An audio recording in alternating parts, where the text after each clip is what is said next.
এটা হচ্ছে 700 বছর পুরনো কুয়া। 700 বছর আগে যারা আসছিলেন তাদের কবরও এখানে আছে। এখানে আসলে ওই অর্থে কোনো নাম ফলক নেই বা মৃত্যুর তারিখ বা কোনো কিছু দেয়া নেই, বা কার কবর এটা সেটাও আমি বুঝতেছি না। তবে এই সম্পূর্ণ কবরস্থানটাই হচ্ছে নওয়াব পরিবারের, এই ধনবাড়ির যে নওয়াব পরিবার তাদেরই কবরস্থান। মাশাআল্লাহ, মসজিদটা তো অপূর্ব একটা মসজিদ। এটা হচ্ছে এই নওয়াব বাড়ির 700 বছর পুরনো মসজিদ। সেই নওয়াবী আমলে হয়তো এই দিকটাই মূল প্রবেশদ্বার ছিল।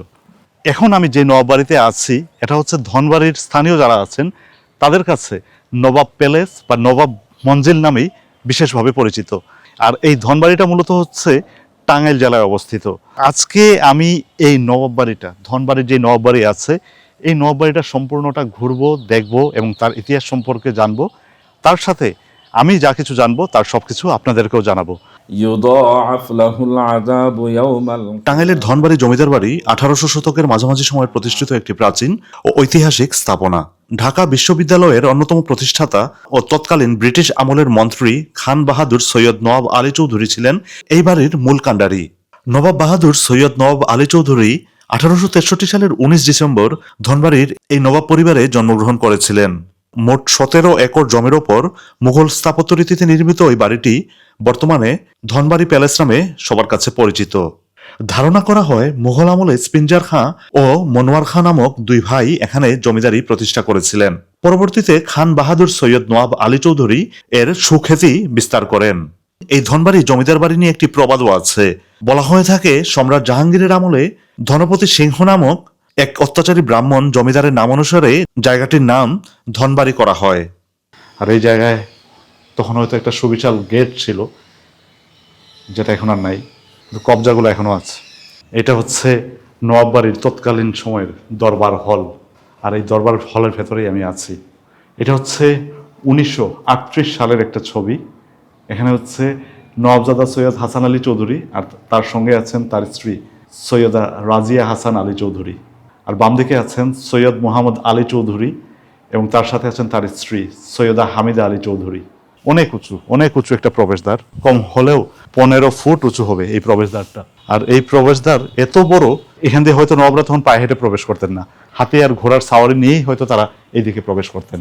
নবাব বাড়িতে এই যে বড় একটা গেটের মতো, হ্যাঁ, এই দিক দিয়ে কি আগে হাতি টাতি ঢুকতো নাকি? মানে হাতির গেট আছে বিরাট, ওই হাতি চালাতো, হাতি এদিক ওদিক গেছে, বিচার গেছে ঘুরছে, হাতের গেট আছে, ওইটা হাতির ভিতরে মধ্যে থাকতো, ওই হাতে মাউথ হাতে বাইক করতো, ওই গেট দেয়া, ওটা হাতি গেটে বলে। উনি যখন জমিদার ছিল তখন এই সমস্ত জমিদারকে দাওয়াত করছে, হ্যাঁ, দাওয়াত করলে পরে ওনারা সব জমিদাররা চলে গেছে, দাওয়াতে গেছে, দাওয়াতে যাই হাইরা যে খাবার দিছে না, প্লেটের মধ্যে সবাই স্বর্ণের প্লেট, উভার প্লেট, হ্যাঁ নিয়ে গেছে, আর মেলা মানে প্লেট মানে করি থাল নিয়ে গেছে, খাওয়াই হাইরা থাল ফালা দিছে ডেল, আর অন্যান্যগুলো পরিষ্কার করে আবার বেগে দিছে।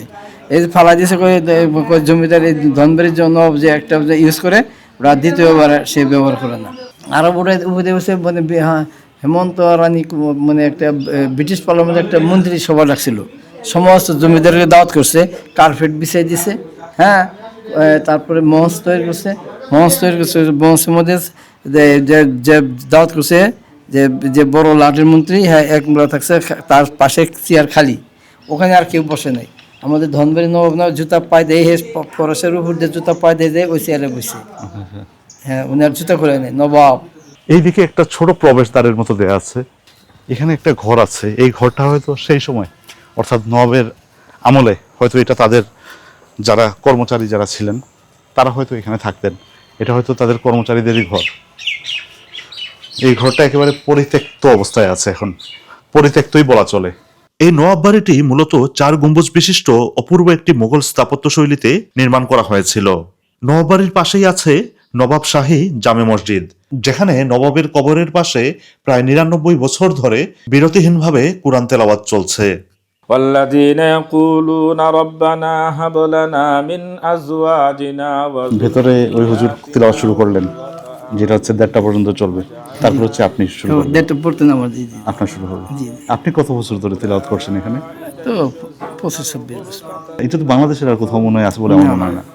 উনি যে যার কবর আমরা তেলাত করতেছি না কবর পাশে, উনি মরহুম নওয়াব নওয়ালি সদ্দির সাহেব, উনি জীবদ্দশায় উনি ছিলেন জমিদার ছিলেন। জমিদার ছিল পরে তখন ওনার যে পীর আছেন পীর বুজুর্গ তাদের ওই সাইডে বড় ওনার বড় পীর আব্দুল কাদের জিলানী বংশধর। আর ওস্তাদের বলছে হুজুর কবরের আযাব তো নাজাত পাওয়ার কি উপায় আছে? উপায় আছে একটাই, যে কবরের পাশে যতক্ষণ পর্যন্ত কোরআন তেলাওয়াত করবে ততক্ষণ কবর আযাব হবে না। কইছিল যে আমার কবরে যদি আমি এইরকম লোক আইয়া যাই, হ্যাঁ তাহলে কবর আযাব হবে না, পারবেন, কিন্তু ওটা আগে তো পড়তে হবে।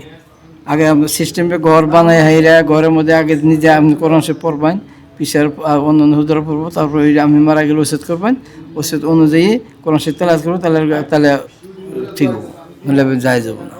আর ওইটা থেকেই শুরু। জি, তারপরে উনি মারা যাওয়ার 2 বছর আগে তো শুরু হয়েছে, উনি নিজে পড়ছেন, আবার মারা যাওয়ার পর তো শুরু হয়েছে, এখন পর্যন্ত আর বন্ধ হয় নাই।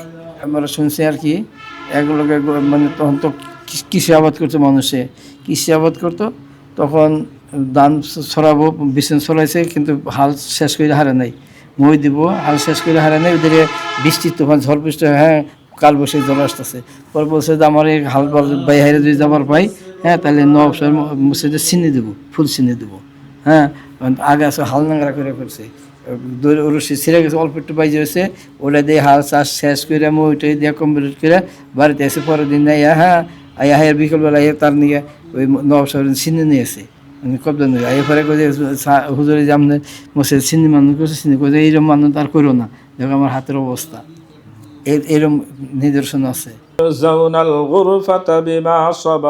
এই ধনবাড়ি নবাববাড়ি বা নবাব প্যালেসটি টাঙ্গাইল জেলার ধনবাড়ি উপজেলার একটি গুরুত্বপূর্ণ দর্শনীয় স্থান। এই জমিদার বাড়িটি জমিদারি আমল থেকে শুরু করে এখন পর্যন্ত তার বংশধররাই সবকিছু দেখভাল করছেন। জমিদারদের বসবাসের জন্য বিভিন্ন ধরনের নকশা খচিত ছোট বড় মিলে একটি বিশাল ভবন রয়েছে। পুরো বাড়ি জুড়েই বেশ সুসজ্জিত একটি বাগানও রয়েছে। ভবনের ঠিক পূর্ব দিকে প্রায় 30 বিঘা জায়গা নিয়ে একটি বিশাল দিঘি আছে। এছাড়াও বাড়িটিতে চিড়িয়াখানা, বৈঠকখানা, গোমস্তা, নায়েব, পাইক পেয়াদার বসতি ঘর থেকে শুরু করে কাচারি ঘর এবং দাসদাসীদের চত্বরও আছে। এবারে রবিবার চাঁদ ওঠার পরে 12 দিন ব্যাপী মিলাদ হইতো, মিলাদের ঘরই আছে আলাদা, মিলাদ হইতো। মিলাদের শেষের দিন গরু জবাই করে সমস্ত যারা মিলাদ পড়তো সবাই খাওয়াইতো। উনি মারা যাওয়ার পরে টাক যত মালামাল না সব নিয়ে সংরক্ষণ করছেন, নষ্ট হয়ে যাবো, মানুষের মালামাল চুরি টুরি করে যাবো, এই লিগে উনি সব মাল দিয়ে দিছে, জাদুঘরে দিয়ে দিছে, আর আলাদা বাসা করে মালামাল ওখানে জমা হয়েছে। নবাব আলী চৌধুরীর পিতা হলো জনাব আলী চৌধুরী, জনাব আলী চৌধুরীর পিতা হলো মাহমুদ শাহ চৌধুরী, মাহমুদ শাহ চৌধুরীর পিতা হলো শাহ খুদা বক্স। তার মানে এগুলো হচ্ছে প্রায় 200-250 বছর পুরনো কবর। ওই কবরগুলো আরো আগেকার, ওই লাস্টের যে কবরটা, তার পাশের যে কবরগুলো, এগুলো আরো আগেকার। ধনবাড়ির এই নবাব প্যালেস নবাবদের বংশধররা দেখভাল করছেন বলে এখনো জমিদার বাড়িটির সকল স্থাপনা বেশ ভালো অবস্থায় আছে। তার যে ওয়ারিশান, মানে ছেলের ঘরে মেয়ের ঘরে নাতিপুতিরা আছে, তারাই এখানে বসবাস করে, তারাই এখন মোতলির দায়িত্ব নিচ্ছে। ওলামা ওয়ারাসাতুল আম্বিয়া, আল্লাহ যারা আলেম যারা, তারাই তো নবীদের ওয়ারিস, আর একমাত্র আল্লাহ ভয় পেয়ে বেশি, তারা বুজুর্গ লোক, বুজুর্গ তো জানেন বকরি বুজুর্গ, হ্যাঁ বুজুর্গ এরা